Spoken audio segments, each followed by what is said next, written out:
I have so many questions about that graphic. Does that mean Mani is a sleeper agent? Has he been completed? So. The one thing that I do like is it looks like the machine has like gotten an upgrade. The last one was from like 1982. You know, this is that's like getting better. nice. Look at that. Yeah, we got an upgrade here. Either way, we've got some Magic to play, and it's Pioneer time, my friends. We're gonna see Reid Duke up against Benton Madsen, and it is going to be a phenomenal match indeed. Yep. We're going to see some Izzet creativity versus auras. I know plenty of people want to see auras do their thing, but Izzet creativity is kind of tough to beat. Yeah, absolutely. And it's on basically, you know, that #1 team kind of going into it. You would think that Team CFB, full of Hall of Famers, full of self-proclaimed magic boomers, as they like to call themselves, really, you know, always has great decks combined. They have a lot of smart magic minds coming together. And, you know, this deck has been considered, and I know Chad is going to love this, Splinter Twin, where you can just play big score and creativity, and that is just a combination with 2 cards. So, yeah, going to be really exciting to watch both sides. Well, both players are ready to rock and roll, so let's get this game underway. Kicking things off with a Glade Cover Scout, a little hex-proof creature. You'd love to stick some auras on, so ideal start there for Benton. Absolutely, and we were kind of talking like this is a matchup where Benton's not really interacting that much, so you would think very heavily advantage to Reid, but some of the ways you lose here, losing the die rolled from Reid's perspective and having that turn 1 creature, this is looking to be a fast clock. And boom, double armor here. That is a ton of damage. Ethereal armor ×2. That is going to start a very fast clock indeed. Reid Duke down to 15 already. Yep, and these do pump, you know, per enchantment, so each is +2/+2 for now. And I say for now because we have another play, at least a rune of sustenance, and picked up SRAM as well, so it'll be interesting to see how we start here from Benton's side. Yeah, ideally you have one of these 2-drop creatures that are able to start finding you some extra cards, that sort of thing. Yeah. But also damage stuff. Yeah. Do you know? I understand the think here with Benton. Yeah, 100%. The rune does draw cards as well. That's kind of the thing where maybe you want to just play it because not only is that rune giving lifelink, which maybe in some way could matter. You know, this is a combo deck where it's a 2-card combo, excuse me, but it is a combo that has to have them at 30 or less life. You know, that's something that doesn't really come up that often, but it very well could here in this matchup. So if you were sitting in Benton's seat, what would you be leaning towards? I think I'd be leaning towards playing the rune because it draws already. I want to connect a couple times with lifelink to maybe get out of range here, but I can definitely understand playing SRAM and then really trying to, you know, pop off for the next turn. So SRAM Senior Artificer hits the board. Cards to be drawn next turn. There's the 3rd land for Benton Madsen. Looks like either of those options would have been Make Disappeared. You know, a card that we saw do some really nice work in Standard at the World Championship. A card that is just a really strong one in Pioneer as well. Being able to counter creatures at an early cost as well is something Eli Cassis was telling me about with this deck when he decided to play it as well. So SRAM would have been great, but made disappeared there by the Hall of Famer Reid Duke. Let's see what we can draw for Benton Madsen as he continues to chip away the life total here down to 10 is Reid Duke. Mana Confluence. Pulled up here by the Rune of Sustenance. So life linking large hexproof critter. Yeah. Absolutely huge. And looking over at Reid's hand, he does have big score, 4th land, plus creativity. Yeah. So this is, you know, game if Reid could live a couple more turns. But this is a huge chunk here, coming in for 7, I believe. Yeah, going down to 3. 3 already. Woo! And up to 27. You know, the spell wouldn't... Not enough. That is not quite enough. The spell wouldn't have resolved last turn anyways. So, you know, Benton clearly is the better player here than me because it's going to be very important. And it's going to connect again, which will put him out of range. Exactly right. Impulse. Going to take a look on the top cards of the library there and see if anything is able to help Reid Duke in this situation. There is Shark Typhoon picked up, so you can at least chump. But the problem with this is Reid is going to need a setup turn. And a setup turn is something that he is not going to have access to. And with this, just not being able to be targeted whatsoever with Hexproof, not much Reid is able to do this game. Another thing where if Reid were to won the die roll, would have been probably a different story. Yeah, jump, block, or die at this point. Yep. For Reid Duke, let's see if we'll see anything. done on his turn. Just the Steam Vents played. Not going to be taking the damage from that one. So Shark Typhoon for one seems to be the plan to survive here. And there it is. Baby Shark. The one of in the list. Mm-hmm. Why play more when you only need the one? Exactly. It always shows up on time, right? That is an excellent token. That is a good token. Reid always prepared. You know, sometimes you see these high-level Magic players that sometimes never bring tokens with them, but not Reid. Reid's always prepared. I do love that the real shark arrived just to die immediately. So it did its job, though.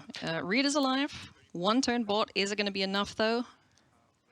It's not looking super good right now. Looking great. There is another, you can Fable the Mirror Breaker as another blocker, and maybe you can combination this by you get enough lands where you can then big score and maybe creativity for one and hope to hit the worm. But yeah, these are all very far-fetched scenarios that all add up to Reid being in a lot of trouble, specifically this turn. Yeah, now Light Paws down on the battlefield too, so Benton Madsen definitely pushing the advantage here against Reid Duke.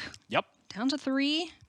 What helps him here? 2 big scores, Secrets of the Key, Fire Prophecy. None of these are going to help. None of these are going to help. No targets for Indomitable Creativity. Exactly. I guess you can hit the Light Paws if you really want, but yeah, that's not great. That's not great, to say the least. So, big score here. Maybe you can find Fable the Mirror Breaker into land to just stay alive, but even then you're having to give away your treasures, which is a huge cost in this deck. It was nice. I saw Benton sit down for the match up against Reid, and he's just like, hey, it's an honor to be here with you, you know, like sitting down against the Hall of Famer after a 3-0 draft.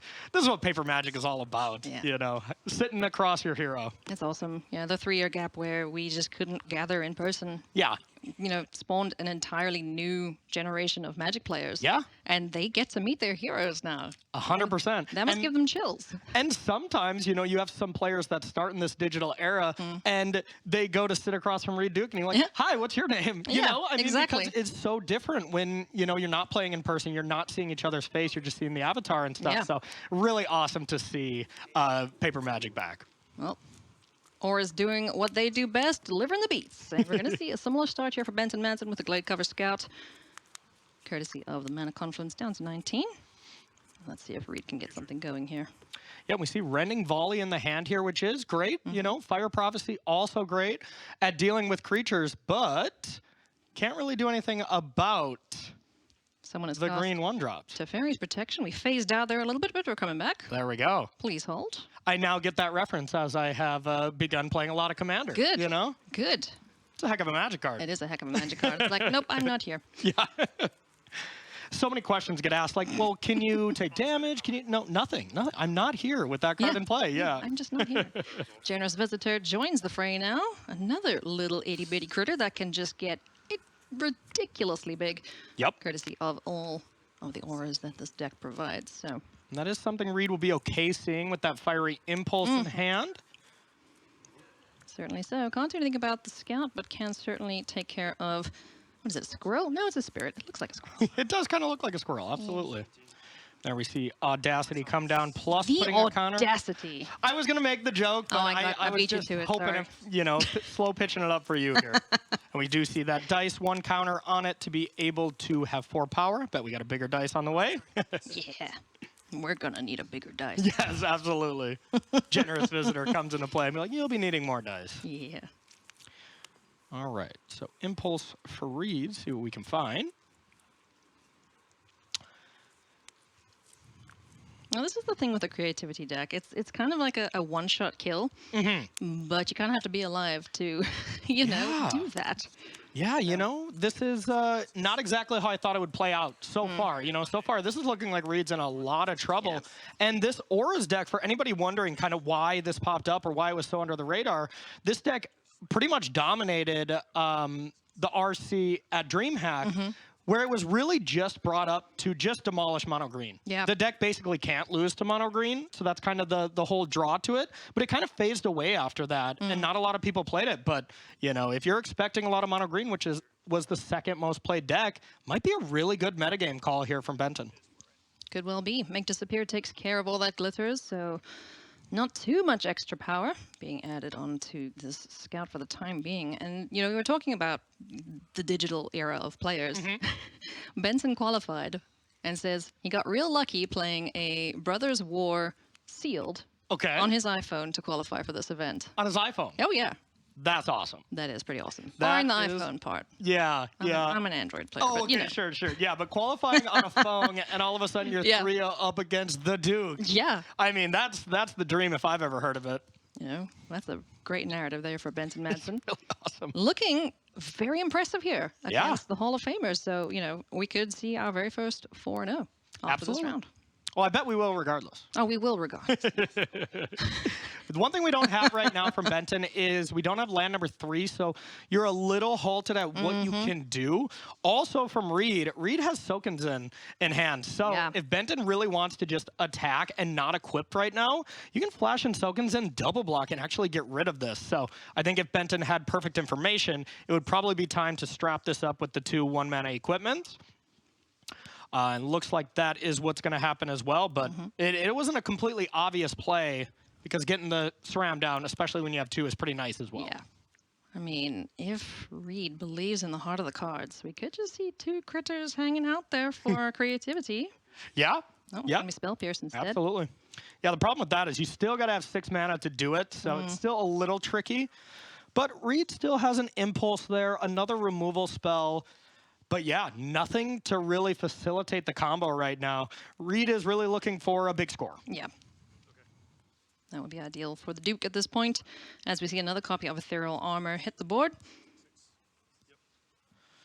6 damage already, putting Reid down to 6. And once again, it looks like a spot where Reid just cannot do anything no matter what he tops so far.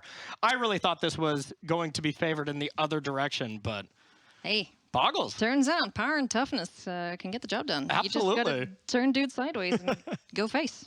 Absolutely. Hexproof. Quite a good ability against a lot of red removal as well. Yeah, definitely so. So Impulse, taking a look at some cards there. Looks like there is a copy of Creativity, but I don't think we're even going to see that cost in this match.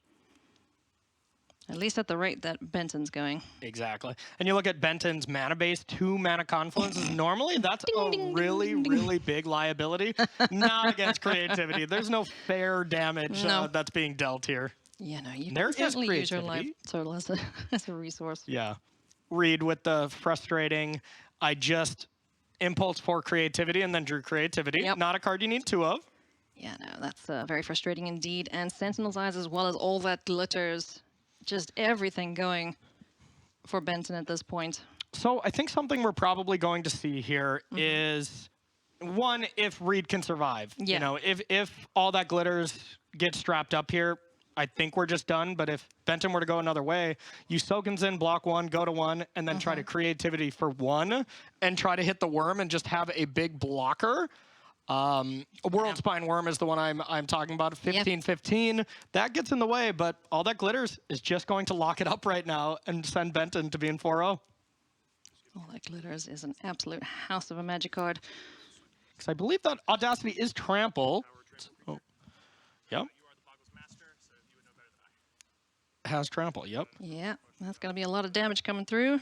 And there's only 2 toughness available to Reid Duke at this point. Oh, yeah. Oh, I'm sorry. No, I'm sorry. Yeah. I'll do the math. It's 3, 6, 8, 10. Math is for blockers. Yeah. What are you talking about, Reid? Yes, the classic math is for blockers. Reid just double checking the power and toughness. That's it. Not That's able to do it. anything Benton Madsen, a clean 2-0.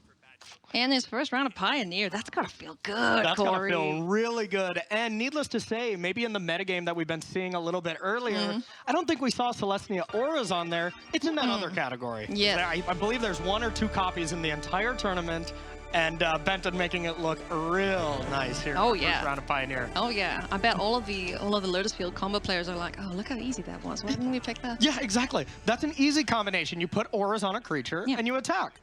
Combo. Profit. There you go. Yeah. Could be a $50,000 profit. It could. Absolutely. May well be. Let's find out. We'll be right back after this short break.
Welcome back to coverage of Pro Tour Phyrexia. You see our players out in the main area, duking it out with their competitors. Yeah, And, what a beautiful sight. Oh yeah, it's a beautiful sight. Seeing the players, hearing the shuffling.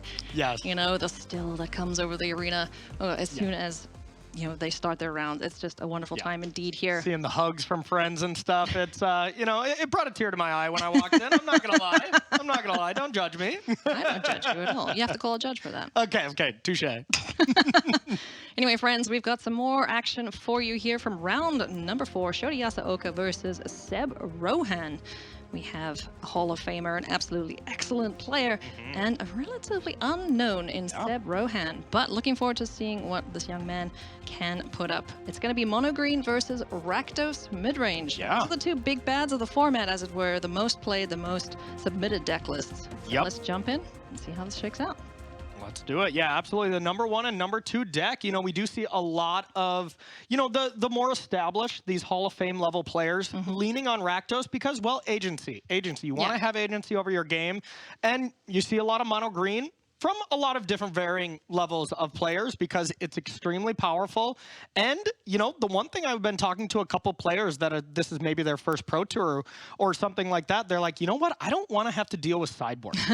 And that is a really big thing. Sideboarding at the highest level is one of the most difficult things in Magic the Gathering. So when you got a sideboard full of Karn targets, you just resubmit. Here you go. You should think about it. It's just like, oh, yeah, well, my deck does this thing, and I'm going to try and do this thing as best I can. Exactly. Blood Tithe Harvester, the first thing down on the battlefield here for Shota Yasooka. That poor little elvish mystic got taken out with a fatal push. No big surprise there, though. They don't live often. No, really. they don't. They really don't. And if they do, the game's pretty quick because mono green, whenever you can resolve one of the 8 elves that they have, ends up kind of running away from the game here. But, ooh, that's a nice one. Hi, Lily. Liliana of the Veil hits the battlefield.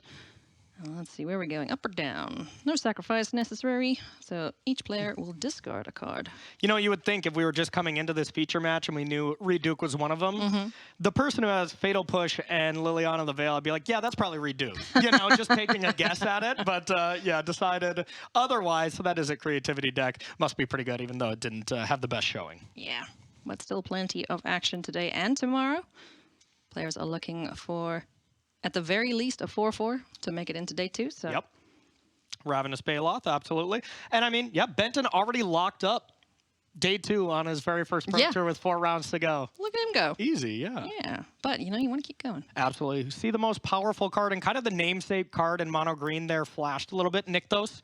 That is really the reason why this deck is so incredible. I've heard it's quite good. It is quite good, yeah. Big fan. Big fan of this one. This is always the deck that I have played for a long time. Like Monty, I think I would have played Lotus Field as well. I think that deck is really well positioned, but I have been a mono green enjoyer for a long time. I love this deck. Karn's great, Cavalier is great. Yeah, just a really fun deck. Lovestruck Beast on the board with Heart's Desires token, but alas, the Bone Crusher Giant says, no, I will squish your love and make you a real Lovestruck Beast because now you're set. Absolutely. That was my fairy tale. I hope you enjoyed it. I think you nailed it. Thank you. I think you nailed it. Ooh, Misery Shadow down now. Misery Shadow is kind of the new card where this Rakdos matchup versus mono green used to be kind of the reason to not play Rakdos because green just goes so far over the top. All of the creatures have when it dies do X, Old Growth Troll or Cavalier. Misery Shadow really takes that off the battlefield. Now Dreadboring a Cavalier, let's say, is a very good play. You don't get that trigger. Yeah, you don't hate to kill one of those. And here's Karn. So he's going to hang out and go digging in a sideboard. All right, so some of the targets that we're going to be seeing all weekend, everybody, for some of the people that are maybe new to Pioneer, they all look pretty much the same. You have Boat. You just basically have something along the curve for everything. Boat being one of the most popular because Karn naturally goes 4 into 5. Sky Sovereign Console flagship. Exactly. Sorry. Abbreviates to Boat. I think we should just change the card to just Boat now at this point. It's so commonly known as. But outside of that, you have a bunch of other cards we see, like the Chain Veil and Pestilence Cauldron. When you start to see those, the game's probably over. Otherwise, everything else is just helping you survive, helping you maybe kill Misery Shadow, which is Sky Sovereign is going to try to do next turn. Exactly right. Karn also disabling any shenanigans with artifacts. But unlikely that we'll see that sacrifice to get an extra card for Shota, so... Yeah, that blood is staying right there for yeah. now. Absolutely. Here comes Blood Tithe Harvester number 2, so an extra blood token for Shota. At this point, though, it feels like it's just going to become a damage game because, 14, that's a lot of power on the board here for Shota, so... 100%. And the one thing that I bet we're... Oh, wow. See, I was wondering what Shota was going to do here. If it was just make sure to get as much damage in as possible or leave up 2 mana so you could pump Misery Shadow to survive the 3 damage from Sky Sovereign. But the real card that Shota's worried about right now is Storm the Festival. Yeah. That's really how Seb can pull ahead without having to use Sky Sovereign, which is normally pretty good, but not a home run here. Yeah. Here comes the boat. Sky Sovereign hits the battlefield, takes out the shadow, but, it got some damage done. Gonna be pleased about that. Yep. As long as Shota has a land, Den can get activated, and that's GG. 10 damage. That's why we pumped here. Shota ran the numbers, as Shota does very often, and takes that one down pretty cleanly. So going to go into game number 2 here. Mono Green Devotion versus Rakdos Midrange. And Rakdos Midrange just dealing the beats. You'd expect Mono Green to come out swinging, but if that little elf dies and you can't attack with your Lovestruck Beast, well... It becomes a problem. Yeah. Yep, absolutely. Yeah. And here's the thing about post-board matchups, not even here in this matchup, but basically against green... across the board is every deck gets better, you stay the same. Yeah. So now one thing for Rakdos Midrange, Extinction Event ends up being the card to be afraid of because, well, if you look at Seb's deck or any mono green deck, it's all odds. Yeah. Everything's odd, I guess, except a token that was just played. So look thanks, at those Seb. mana values. Oh, let's take a look. See what goodies there are in hand here. See Kiora, as well as the Cavalier of Thorns. So Thoughtseize is a pretty good choice this weekend. Not expecting or not knowing what to expect for the most part from the players. Which way are they going to be leaning in the metagame? Speaking of not knowing what to expect, Darksteel Citadel is one of the Karn targets. So that one was actually sideboarded in exchange for something. Yeah. Darksteel Citadel, Darksteel Citadel. Is that a Christmas jingle of Darksteel Citadel? Or? That's Duel of Fates. You heathen. Okay. Anyway, point of damage coming in there from the little 1/1. And what are we going to follow that up with? Right, so it looks like Thoughtseize, Dreadbore, and a Fatal Push and a couple Mutavaults in hand for Shota. More digging. So very controlling. Lovely. Oh, that's an easy pick there for the Cavalier. Get in the bin. No, it's not lovely. It's Love Struck. Oh, yeah. You see what I have to work with here. Yeah, are you excited for the whole weekend as much as I am? Yes. Yes, Corey, I say, gritting my teeth. So now these are the big draw steps for Seb. You can Thoughtseize, but you can't Thoughtseize the top of the deck. So games look really lopsided versus when Seb top decks Karn here, or when Seb just draws 2 more running lands. So these are the big turns here for Seb. Oh, it's just land go. So nothing of relevance in hand right now for Seb Rohan. And a land as well for Shota and go. Yeah, it's always the kind of frustrating part with mono green is you don't have that much agency once you get going. If you know how to work your deck, you know what to Karn for, all that stuff, that really helps out, of course, in the late game. But, when you get stuck with this where Thoughtseize, Fatal Push kills your first 3 plays, you just got to hope you get lucky and top deck something nice. Old Growth Troll, let's see how long this will stick around on the battlefield. Shota Yasooka has drawn his card. Let's see what else we've got here to play with for the Hall of Famer. And this was the, really nice card for mono green when there was not much exile effects. Misery Shadow being printed was really a problem for Old Growth, but when you could just slam that and they just have to Dreadbore it or something, and then it kind of ramps you because it equips to a land and still counts for Devotion for Nykthos, then it becomes pretty scary here. So Mutavault being fired up, leading to Shota probably wanting to pair that with a removal spell and kill Old Growth Troll here is pretty interesting. Yeah, just a little 2/2, but there's Beside You Who Endures. That's going to take care of the Mutavault. Floats the mana for something. Yeah. Let's go find a land. Any land will do. And beside you, who endures is such a good card. Very good card. So good. And I think, it's decent in this deck, but the deck where it really got the most is Lotus Field, Yeah. because that deck was always really brutal because the best card against it is Damping Sphere. Yep. And now that you can just play 3 or 4 of those, you don't just auto lose to it. Yeah. Colligan's Command fired off, as well as the Fatal Push. So away the troll goes, but like you mentioned, comes back as an enchantment, jumps onto a land, and can become a troll at a later stage, but you don't often see that because then that'll remove the devotion. And right now, if Seb had 6 other lands plus that old growth troll land, you're going to sack it. But at this point, you don't want to be like, I'm going to top deck Storm the Festival and not be able to cast it. Then that feels like a really bad punt. Yeah. At this point, though, Shota Yasooka very comfortable swinging here. Den of the Bugbear jumping up, leaving behind a little goblin friend. What an incredible land. Oh, it's so good, yeah. These creature lands, they definitely shifted the texture of games and how they play out. 100%. Yeah, usually it was just Mutavault, but and when Den came out, Hive came out and stuff, it really gives Rakdos that longevity that these mid-range decks didn't really have. Oh, it does decide to sack the old girl troll. Oh, okay. Storm the Festival's on top now. That's just, it's just, you're priced in at this point for it being on top. Bad. Feels bad. Yeah, and you do have to sack the land itself to get the tapped 4/4 troll. Yeah. Shota giving it a read, be like, oh, you can still sack that, huh? Yeah. Most of the time, it's just a ramp. Yeah. All right, so 4/4.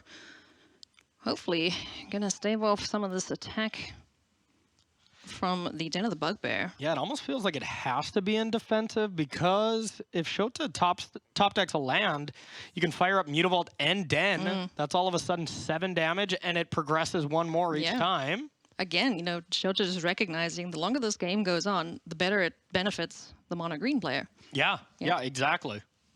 So. With big haymaker draws like Storm, like Karn. And his toolbox in the sideboard there, so... Yeah, I don't love the sack, to be honest, though, because now the only way I feel like Seb really turns this game around and kind of shuts the door is with Cavalier or Storm. Maybe even Karn, but you need 2 mana to have. Like, you can just play Karn here and it's going to die. That's not great. Well, like you mentioned, there's a land, and there is 2 creature lands as well as the Goblin. In comes Goblin number 2. So that's a lot of damage for Seb Rohan to take, down to 9. Yep. Top deck City. Let's see if there's anything that can help Seb Rohan here, or if this is going to be a 4-0 for Shota Yasooka. Into day 2, which Yeah. Shota probably doesn't even know if that's the cutoff, nor cares, just plays every round to win. Exactly right.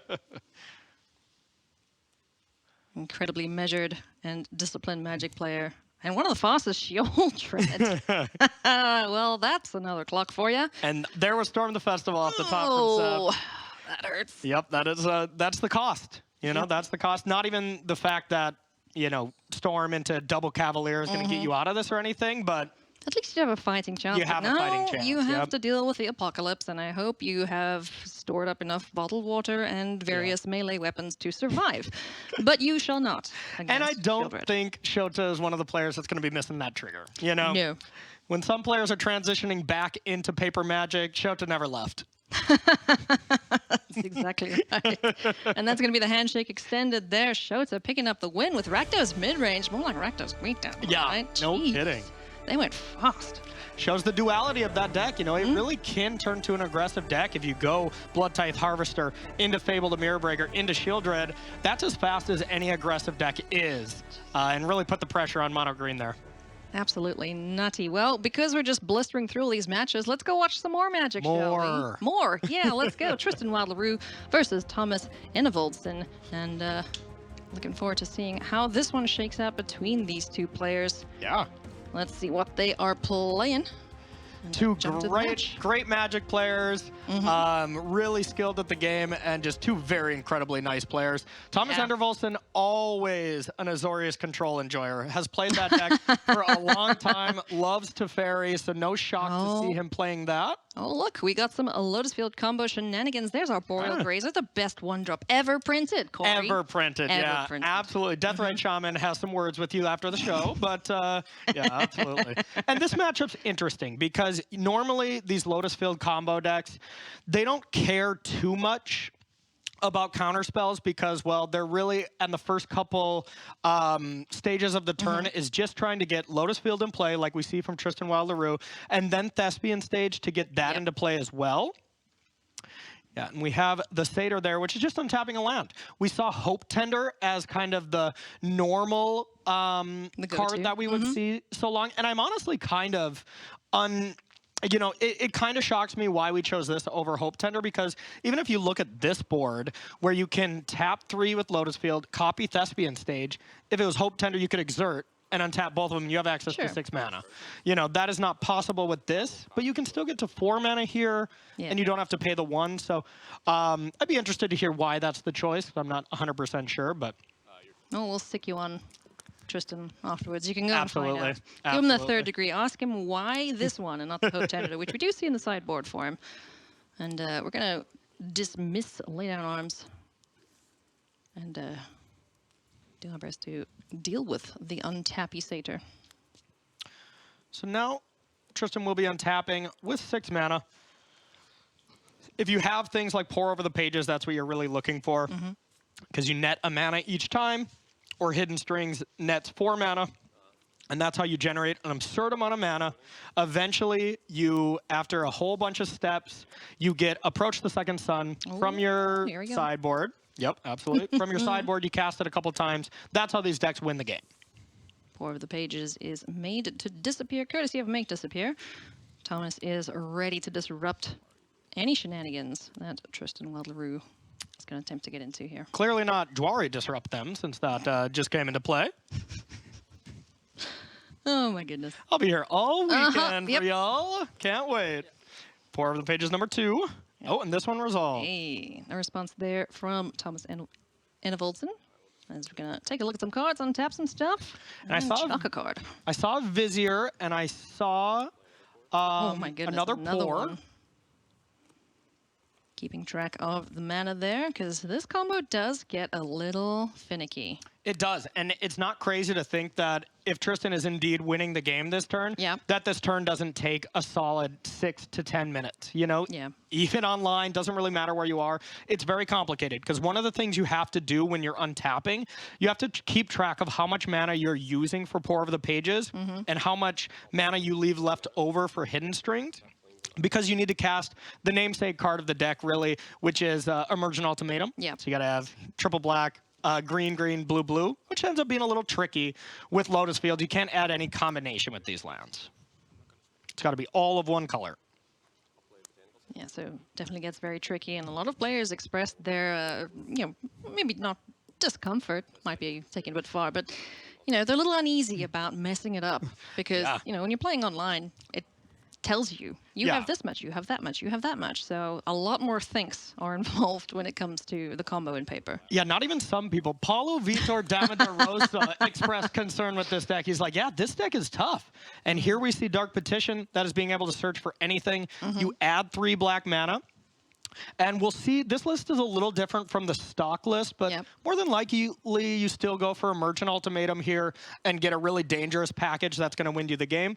Thomas is tapped out, so at this point, it does look to be over, as long as, like you were saying, Tristan doesn't kind of mess it up. Yeah. So he's kind of just imagine him juggling knives right now. Yeah. Yep, and if he drops the knife in his foot, then Thomas gets another turn. Yeah, exactly. And if you have like 2 or 3 hidden strings, those knives are just made of rubber or something. It can't actually hurt you because you have so much mana. It's tough to screw up, and that's what it looks like for Tristan Wylde-LaRue. Yeah, so we're going to see Emergent Ultimatum now. Going to go and find a couple monocolored spells, and we see pretty much the, what do we expect to see here? Omniscience? So there's usually 4. There's Omniscience, Behold the Beyond, Lear, Disciple of the Drowned, and the last one being either Dark Petition or Mastermind's Acquisition. You kind of mix it up between all these cards. With Lear, as long as you have 1 blue mana left over and Hidden Strings in the yard, you can just do it again. You're just going to keep doing this. And now, you know, you kind of can't give Tristan Wylde-LaRue 2 of any of these cards. So probably going to get it done here. Omniscience, everything is free, but everything is not free from your graveyard. That's the one thing that is a little different. So you do have to still spend mana for that. So anything from hand gets to be cast for freezies. There's a Mastermind's Acquisition. Yep, and expressing how I'm going to kill you. I'm going to get Approach the Second Sun. I'm going to cast it for free. I'm going to Mastermind's Acquisition from the yard, search for it in my library, played it for a second time, and the Second Sun has approached. So anybody is confused why the cards are being shuffled up, that is the card that is going to be finished off. Goodness me. A fun deck, right? It's real fun, Corey. I bet you're just lapping this up. You love this kind of stuff. I love this deck. You know how like control players, when they're in their element, like they have Teferi, Jace, you know, 3 planeswalkers, they're untapping. This is the combo player's dreams. When you just get to go, your opponent doesn't concede, and you just get to, you know, combo off here and kind of go crazy. You know, I am not the biggest fan of control, but even I felt bad for the control player in that instance. Like, that was just rough. But you know what? That's how this deck wins. So let's see if Tristan Wylde-LaRue can do it again. Temple of Mystery to start things off. Followed off with the Botanical Sanctum. And let's get this game underway here. Let's see if Thomas has any defense for this in the sideboard. You know, if we have a quick look at the sideboard, what would he be bringing in against this combo? So no Damping Spears, you know, as the slam dunk card, which kind of leads me to see that, you know, sideboards really paint a picture, and you're like, what am I afraid of in these matchups? Not really desperately afraid of this one. You do see Narset incredibly good against like Pour Over the Pages. That's not great. Just draw 0 and discard 1. There is some impressive cards. Narset's Reversals, interesting, because you can do it on like Emergent Ultimatum. Oh, yeah. It's like, oh, I'll take that, thank you. Exactly, just a good reman. We'll see Mystical Dispute, Dovin's Veto, maybe Brimaz. Brimaz, yeah. Yep. Maybe that as an aggressive element. But outside of that, I don't see a lot of changes happening here.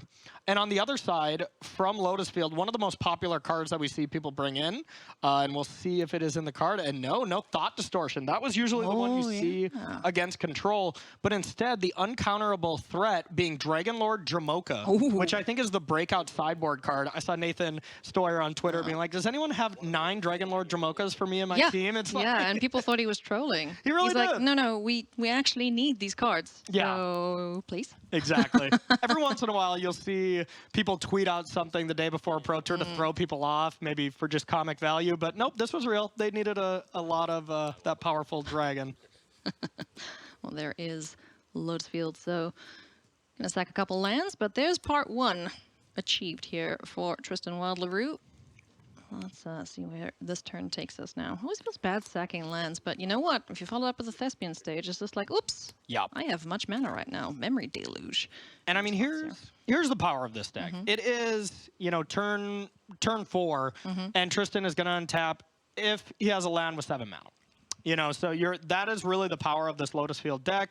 Now, the vulnerability of it is, if you don't find Lotus Field, the deck looks really, really weak. Yeah. It's a combo deck that, you know, doesn't have any of its base combo cards. So that's step 1 when you look at an opening hand. Can this produce Lotus Field on turn 2 or 3 with Razor?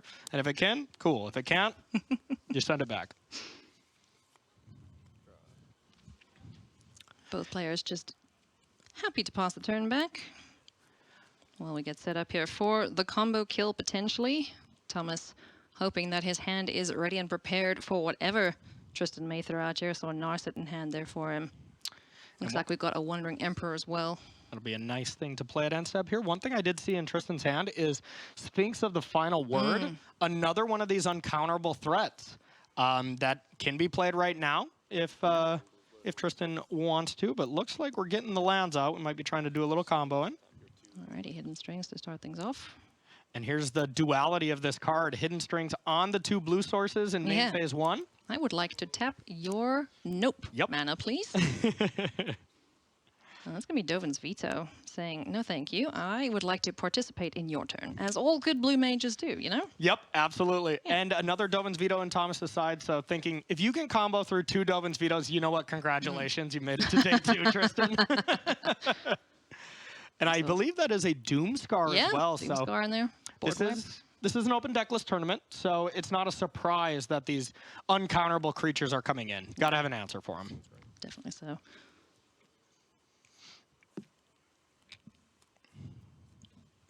Let's see, Sylvan Scrying.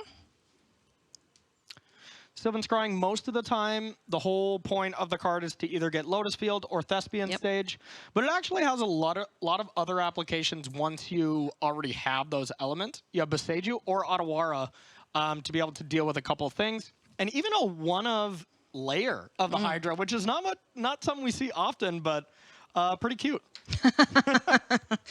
You just called a Hydra cute. Yeah, I sure did. It's cute in the combo deck. It's not cute in aggressive decks or mono green. Is that a fair? Sure, fair. Okay. Oh, goodness me. And Thomas's hand looks very good, though. Yeah, there's a bunch of stuff to do in it, for sure. Yeah. So, I don't think he's going to get one shot, oops, you're dead right now. How does Tristan fight through that hand?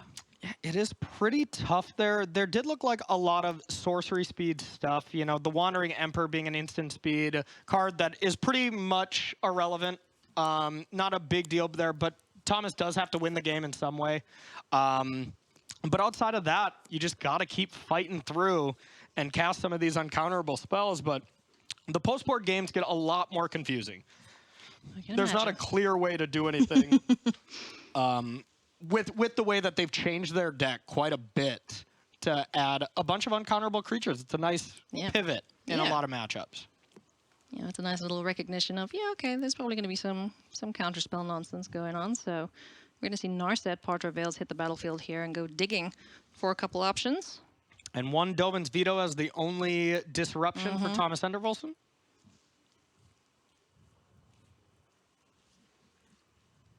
So waiting to see now if Tristan can pop off this turn or if it's going to be a bit of a fight through all of the shenanigans that Thomas has in hand. Going to start things off here with Hidden Strings once again to try and tap down those lands. And just lets it happen this time.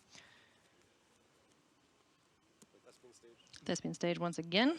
And the one thing, we don't know exactly what the players did say, but the one thing you should do in this situation is float the mana, because there was 3 mana already floating. It looked like we took away the island, went to second main phase, so it looks like Thomas did it right. But that's one thing you should always do if you're playing this at home, to make sure they use up that 1 mana.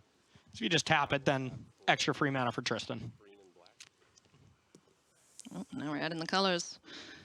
Looks like we're about to go ultimatuming. Yeah, this is never what you want to see. Nope. There it is. Emergent Ultimato is on the stack. What goodies would you like? Yeah, and no really free counter spells or anything, so it is just out there. And we do have 1 black mana, but not blue. So right now, oh no. Pour Over the Pages does untap, which I guess isn't that big of a deal here, but there will be no card draw, so you would assume... That's a very different selection from the first time around. Exactly. Probably don't give the Leer here, and you're going to gain a ton of mana, but if Tristan doesn't have something else... Yeah, we'll see how this turn ends up, because this is interesting. Maybe forgetting about the Narset static? Oh, yeah.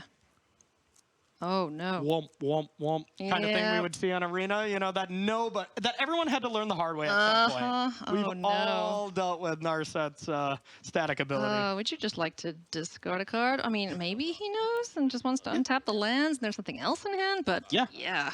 No, I'll keep it in case if I have to draw, we'll shuffle it, but I should have to. So first I'll float these like this, I'll untap, and I'll tap them to make 3 blue, 6 blue.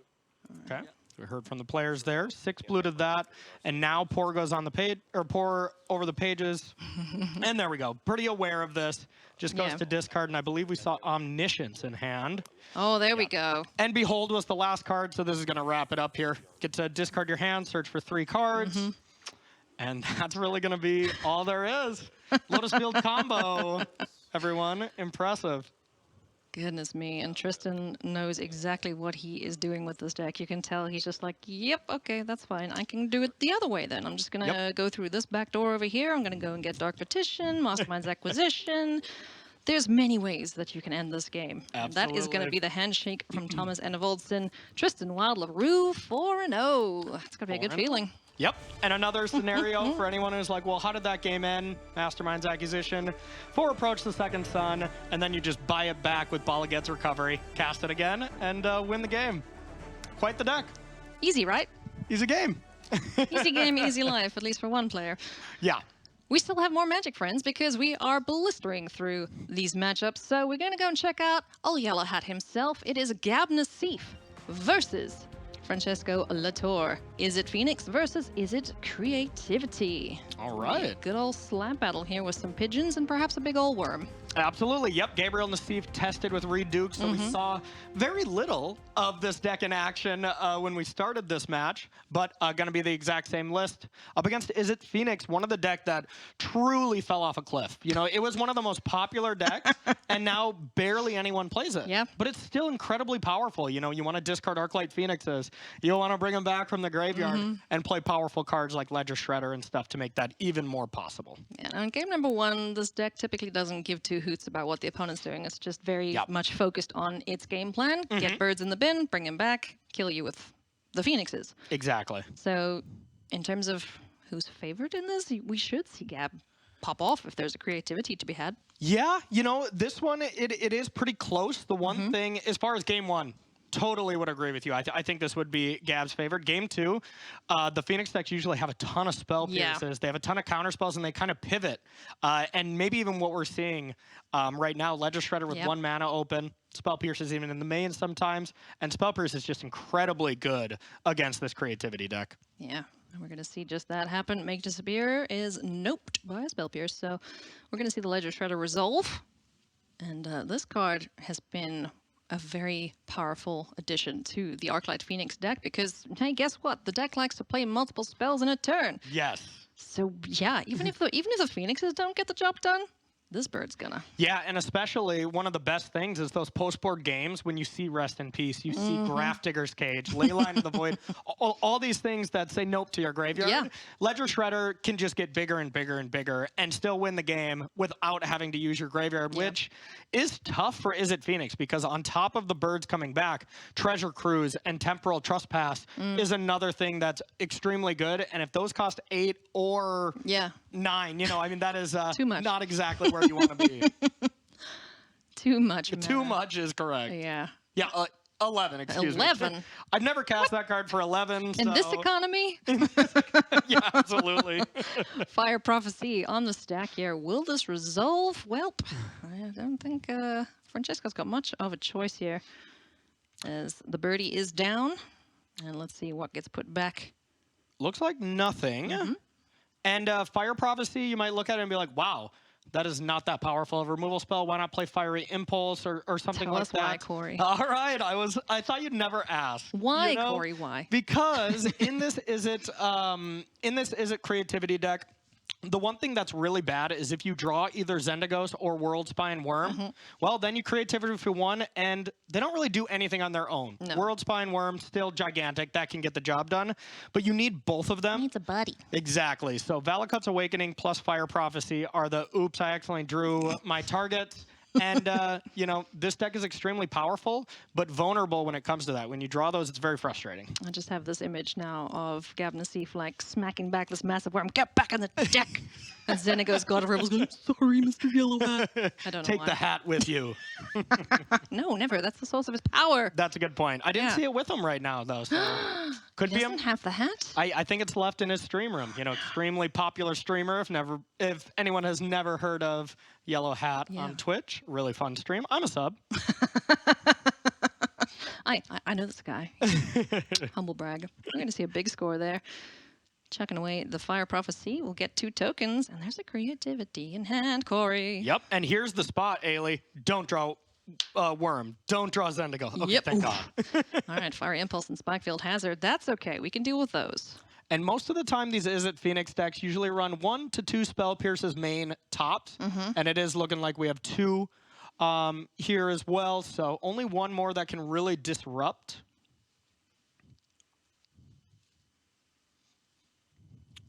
Tense moments here. I'm going to have to go give him some treasure tokens after this. Yes. Oh, don't worry. There we go. We got some real treasure. All right, there we are. And if there is 1 more land, then Nassif doesn't have to worry about anything. Yeah. Because there's really no way to interact with these treasures. A braid in the sideboard, really, but yeah. So there could still be that 1 more Spell Pierce that's available. So if Nassif does not draw a land, maybe this will do something. Let's see. Are we going to see a big ol' worm? 30-30, anybody? Yeah, and I guess even with the Trigger. land, it still does counter it. So Nassif does have to fade it, but I'd be shocked if he doesn't go for it here. Yeah, I want to see a big worm. World spine worm. World spine worm. Just start a chant. We're got enough players here. We can just get a chant going. Yeah, there we go. There we go. Yeah, and the combination for anybody who didn't hear earlier, World Spine Worm with Sendigos, gives it haste, double its power, and you attack for 30. Yep. Trample. Yeah, Would you like to block? with your face. Exactly. Oh, man. All right, let's see. Is Gab going to pull the trigger here? Is he going to go for it or bide his time? Does have Sokenzen, Graceful Defiance as the land. Wow, not going for it. We're going to Fiery Impulse the pigeon instead. Okay. Playing it a little safer. And the thing is, you know, playing it safe obviously has its benefits, has its disadvantages. If Francesco does not have it. But here's the thing. Every turn you try to play it safe Yep. leads you one more chance to draw the card. Yep. And then you played it too safe and you can't do anything. Well, that is what the Hall of Famer has gone for here. Sokenzen Crucible Defiance is the land. That's going to land, and we're going for it. Okay. So, There we go. Still going for yeah, it. that was just a tester spell. Just a tester. Yeah, yeah. It's been like, you want to protect the pigeon? Nope. I wanted to see the worm, but you know what? Yep. That's the beauty and the drawback of papers. You know, you just like, whoop, scoop them up. And the beauty and the drawback of players that know exactly what's going on. Yep. You're like, I don't need to see that. So, yep, that was... There's only 2 targets for anybody watching at home. Those are the only 2 targets you can get. Yeah. All right, let's go. Game number 2. Kick things off, as all Magic games do mostly, with a land. Touche. Yeah. Yeah. Yeah. Especially in this format. Oh, yeah. Turn 2, Ledger Shredder go from Francesco, so decent start there. Any removal in hand for Gap? Did we see any? Don't think so at this point. Yeah, no Fire Prophecy or something to deal with Shredder here. That would have been very ideal. There is Fable, some counter spells, Impulse, so still a pretty solid hand. But leaving Shredder unchecked, always a little scary, but Yeah. not the biggest deal. Don't bend over backwards to make sure it's off the table type of threat. One of the things I do love about Ledger Shredder is, you know, the connive ability that was introduced with Streets of New Capenna. Just being able to, you know, have a benefit off of the multiple spells you're casting per turn. Another way to discard your Phoenixes into the bin. As we see Young Pyromancer join the fray. Totally agree. No follow-up spell there, though, so unfortunately no little itty-bitty critters and no drawn discard. That is the one thing about Izzet Phoenix that has always been a big tension point after sideboard, is you don't do the I'm casting 3 spells in one turn as consistently because you bring in disruption for other matchups. So especially against other blue decks where you're bringing in disputes and spell pierces and stuff like that, you see a lot more of this. Like, I'm going to play a threat and then just say go and hold up spell pierce. And it is going to be great because now if Yellow Hat Gabriel Nassif wants to go for Fable the Mirror Breaker next turn, it's going to be pretty bad. Not only is it going to be countered, but you'll get a 1/1 human thanks to Young Pyromancer as well. Yep. Young Pyromancer just turning your counter spells into proactive threats as Impulse on the stack. Taking a look at 4 cards. What are we keeping? And Gabriel Nassif, Hall of Famer, we saw in the intro that cold shot here for the Cruel Ultimatum that he got. Gabriel Nassif, I think, is looking to add another clip to the next Pro Tour with his results at the end of this one. Stormcarved Coast hits the board here for Gap. What do you think of his hands so far? It's pretty good. You see Fable pulled to the front. It's going to get Spell Pierce. We do see that across the way. But at this point, Nassif is just like, I got to get that out of your hand. I'm going to be casting stuff that's going to play right into it over and over. And, yep, going to be a great exchange here. 1 mana counter target spell, get a 1/1. I'd play that card all day. Oh, yeah. And this is kind of the approach that Francesco has to take. You know, he can't dirtle around too much. You know, I wouldn't be surprised if he'd taken out most of the Phoenixes, if not all of them. Or trimmed them, absolutely. Yep. And very common thing. Just gone for, right, I know you've only got 2 creatures, so I got to kill you before you can get them. Absolutely. And just the thing, like, maybe Izzet Phoenix, Francesco doesn't think I can pressure enough, so you just have to turn into that control role. You bring in Gust, you bring in every counter spell that can deal with the combo, and try to be the control route in this match. For sure. Land number 4 for Nassif. Doesn't have much going for him at the moment. No tokens down to get some creatures down on the board either. Yeah, Shark Typhoon, Negate, Make Disappear, Rending Volley, and a couple of lands. Rending Volley, a nice place to start. Can't counter that one. One of the best sideboard cards for the weekend, not only against these blue creatures, but also mono white aggro, ends up being just an all-star there. And one of the reasons why maybe that deck went down to maybe 5th most popular when it was kind of competing with that #1 spot in previous tournaments. Opt here for Francesco Latorre now. Gets another little elemental friend. And this could be a story of 1/1s. As the turn passes back, let's see what we can add to this battlefield here. Hard cost Phoenix, perhaps, if it's still in deck. Get in there. We do have a Shark here, I believe. So we could cycle this Shark and block Young Pyromancer. Yeah, I wouldn't be too mad about that. Yeah, that's pretty tempting here. And just have to deal with the 2 1/1s. I believe I did see a Lightning Axe in Francesco's hand, but... Yeah, you think definitely would be prepared for a surprise shark. Surprise flying shark. Yeah, and there's not a lot of them in this list. Yeah. One in the main, maybe one more in the sideboard. But yeah, they don't play a lot of sharks. It is very good in a draw-go scenario. The team CFB was kind of saying Shark Typhoon is the best card in the mirror. So, they were all kind of joking, be like, I'm gonna sneak in 3 more, not tell the team, but none of them decided to do that. Turns out they like being on their team. Yeah, I would too. It's a pretty good collection of players there. As now we'll see the Shark Typhoon cycled, and I'm guessing there might be a Fiery Impulse ready and waiting. Yeah. Some kind of removal spell. Oh, okay. Ooh, did not go for the block. Just went end step Shark, and drew another Shark. Hall of Storm Giants. Added to the board there for Francesco. That's another good way to finish out a game, if you're able to clear the way.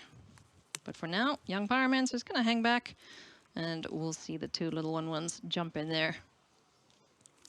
Yeah, and there is one little transition that I'm not even 100% sure when they always decide to do this, but there is a bunch of Hallbreaker Horrors in the sideboard. Yeah. And, so sometimes they do just turn into this draw-go control deck in the right matchups. Maybe this fits the mold as well. We'll see when we see one of those drawn.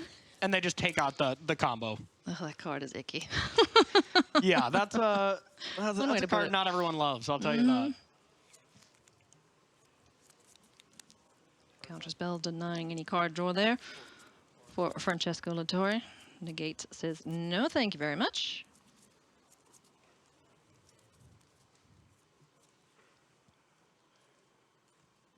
Yeah, pieces of the puzzle, incredibly powerful. Not only getting 2 cards, but it fills your graveyard for Delve, and it also makes Arclight Phoenix is not something you can pick, so naturally they stay in the yard for a short while. What are we going to see here now? Got another Impulse in hand for Nassif, as well as Fable the Mirror Breaker. 2 mana open for Francesca. Always a frightening thing to see when you're playing against a blue player. It's like, The one thing I'm just really surprised that we're seeing right now, based on our first 3 or 4 matchups, is turn 6. Yeah, I didn't think we'd get here, Corey. Exactly. Every other game was just lightning fast so far. I thought they were going for Pro Tour Phyrexia will be 1 round. That was a good one. All right, and then we do see the axe that I saw a while ago, getting rid of an extra canal. Not the best land when it is your 6th one.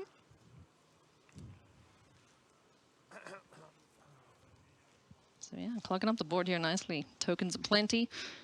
We got an active Fable of the Mirror Breaker. Some reactive permission in hand for Nassif. Where does Francesco go from here?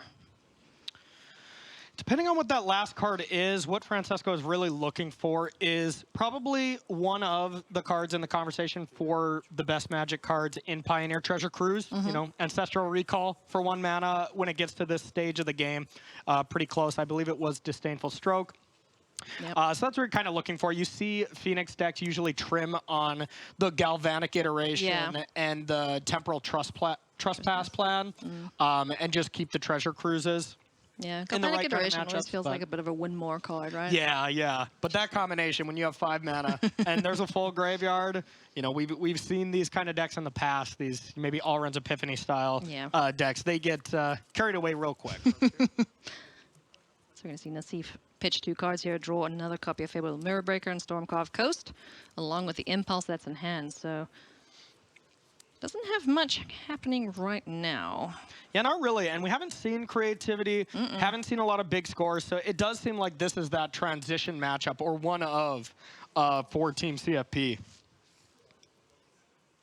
Step in 3 here. Looks like we're going to go for copy number 2 of Fable the Mirrorbreaker. Will this elicit a response from Latorre? I believe we had Aether Gust and Disdainful Stroke. Maybe that is 2 Disdainful Strokes. Not sure on that card on the left of our screen. But for sure, 1 Disdainful Stroke. Not doing much against Fable. And, you know, honestly, not doing anything against the pivot of this deck, you know? Yeah, it's like, oh, you're going to try and counter 4 CMC or 4 mana value or more? No. Well, I got 2 targets. just It's gonna make- Hullbreaker Horror. Yeah. You can target it. It's not going to work. Can't be countered either. So it's just There like, we well, go. you know. There's everyone's favorite Kraken making an appearance there on the left. That guy in Limited sucked so much. When you got hit with it, when you cast it, you felt incredible. It's like, haha, I flash in my massive 7 mana idiot. Is that the Thrun of that format? You know, the equivalency of how hard they are to beat in Limited? I don't know. I think that one's worse, honestly. I think that one might be worse. I think Yeah, you're right. It's blue. Oh, goodness me. Impulse. Let's see what shenanigans are available here. Look at the power of For Gabriel Fable here, Steve. Ailey. 2 bricks of a draw step. Yeah, get those out of my hand. Let's draw a couple of cards. Rending Have 2 Volley. spells instead. Yeah. Flip this around. And you know what Hullbreaker Horror is not? Is a legend. You can Reflection of Kiki-Jiki that. Oh, gross. I'd like to bounce that, and that, and that. I hope it doesn't come to that. Let's just use cute little tokens that aren't big krakens to end this game out. And I think that is another Shark Typhoon at the back of Nassif's hand as well. And that's another thing that can be Reflection. So we go Giant Shark, and then save 1 mana at end step with one of those treasures. Oh, man. Copy it, untap, copy it again. That is probably a solid way that these games end. And, you know, maybe they changed their list at last moment, because I am looking at some of their lists. They do all have 3 Shark Typhoons in their board, so they fully transitioned into this draw-go combo, or control deck. I'm thinking creativity might not even be in the deck at this point. No, I don't think it is. No, Yeah. that is their plan. They take out creativity, they take out Zendigo, they take out World Spine Worm, they bring in Shark Typhoons, Krakens, negates, you know, removal spells. They basically have this transformational sideboard plan. Something my brother was always very good at, Brad. And, you know, you usually don't see a ton of those when it's open deck list events, because, well, you can just see. You see that they have this option to switch it up, but decides that plan is still worth it, even if your opponent can kind of see it coming. It's kind of funny when you look at the different approaches to the Pro Tour. You know, you have Mono Green, where they're just like, well, I don't sideboard anything in because I just, you know, this is my game plan. I'm going to do this. And then you get the Izzet players who are just like, yes, but look, I can have a whole other deck. Yeah, you get the Hall of Famers that be like, oh, I'm sideboarding. Yeah. Oh, yeah. We're going to see another Lava Axe. Will this one resolve and get that Reflection of Kiki-Jiki off the battlefield? There's nothing Nassif can do about that. Not really, unless Nassif wanted to flash in, or excuse me, cycle a Shark Typhoon and then copy it in response to have a nice blocker. But yeah, not that big of a deal. Here's a 1/1 coming in. Nassif does have the option of just going Giant Shark. Love it. Yes. And here's a really smart play from Nassif. Normally, you want to save your treasures and be like, yeah, whatever. I'll just make a 5/5. Lightning Act is the main reason to make it a 6/6 here. Gets out of range, and I believe it's time to get cracking. I see what you did there, and I like it. Don't forget the Kraken is flash, though, so we can be patient. Exactly. Yeah? I just wanted to make the joke, to be honest. Okay, I've been waiting all day. All right, just rewind a little bit, hold it, and then when he casts it for the 7 mana that it requires. Thank you. Okay. Good. Hopefully chat will play along and pretend they didn't hear that first, Yes. okay? We have erased their memories. Men in Black style. Alrighty. So, Kill 2, says Nassif. little itty bitty off the board, but a treasure token made, and that is the 7 mana required for the big ol' Hullbreaker Horror. So, turn passes back to Francesco. What does he need in this situation? Because now it's looking like this is Yellow Hat's game. It's really looking grim here for Francesco, and here we go. Let's get cracking. There you go. Yep. You got All it. right, And that is the easy. handshake as well. So we didn't get to crack anything because we just chucked a big ol' Kraken on the board. And that is Gab Nassif picking up a clean 2-0 there with a very interesting approach to the creativity sideboard. Yeah, absolutely. Foregoing that game plan. Yeah, and just a really good deck in general. And if we remember from the World Championship, this is the same team that brought that mono blue deck that really broke it. You know, it sent 2 players into the top 4, a 3rd and 5th, you know. So these players know what they're doing when it comes to constructing a deck. And this deck looks really, really nice to me. It looks strong when it gets going. Just don't put it up against auras. Boggles can't beat it. Yep. Yeah. We got plenty more magic for you from Proto Phyrexia. Maria will be with you after the break.